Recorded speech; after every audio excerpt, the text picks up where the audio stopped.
سب سے پہلے سب دوستوں کو السلام علیکم دوستوں۔ پاکستان ٹیم کے سابق کپتان شعیب اختر بھی میدان میں آ چکے ہیں۔ شعیب اختر کہتے ہیں کہ پاکستان ٹیم کے نیو چیف سلیکٹر محمد وسیم ویسے تو اچھا کام کر رہے ہیں، لیکن ایک بڑے کھلاڑی کو نکال کے بہت بڑا غلط کام کیا ہے کہ T20 ورلڈ کپ 2021 سر پر ہے، لیکن پاکستان ٹیم کے نیو چیف سلیکٹر محمد وسیم نے بڑے کھلاڑی کو ٹیم سے باہر کیا ہے۔ کیوں کیا ہے؟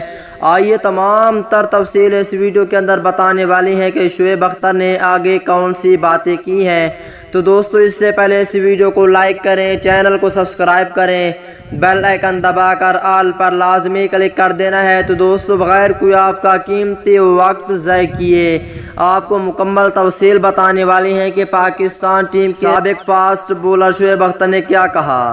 دوستو قومی کرکٹ ٹیم کے سابق فاسٹ بولر شعیب اختر کا کہنا ہے کہ پاکستان کرکٹ بورڈ PCB کے چیف ایگزیکٹو وسیم خان بہترین کام کر رہے ہیں، لیکن ان کے ہاتھ بندھے ہوئے ہیں۔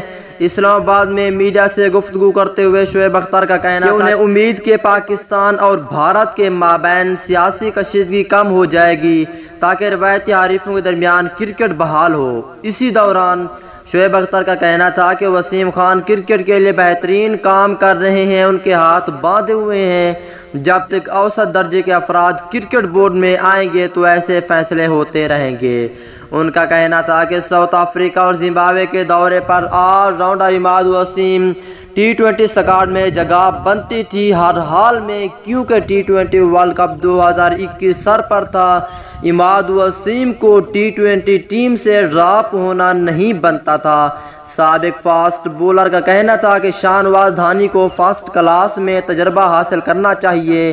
پاکستان کا ٹیلنٹ پول تو اتنا ہی ہے، لیکن ٹیلنٹ کو کھلانے والے لوگ ختم ہو چکے ہیں، جیسا کہ پاکستان ٹیم کے ہیڈ کوچ مصباح الحق تھے۔ انہوں نے پاکستان ٹیم کو تباہ کیا تھا، اور پاکستان ٹیم میں ابھی نیو چیف سلیکٹر بنے ہیں، وہ بھی عماد وسیم کو نہیں کھلایا، لیکن یہ بات اچھی نہیں بنتی کیونکہ T20 ورلڈ کپ 2021 سر پر ہے۔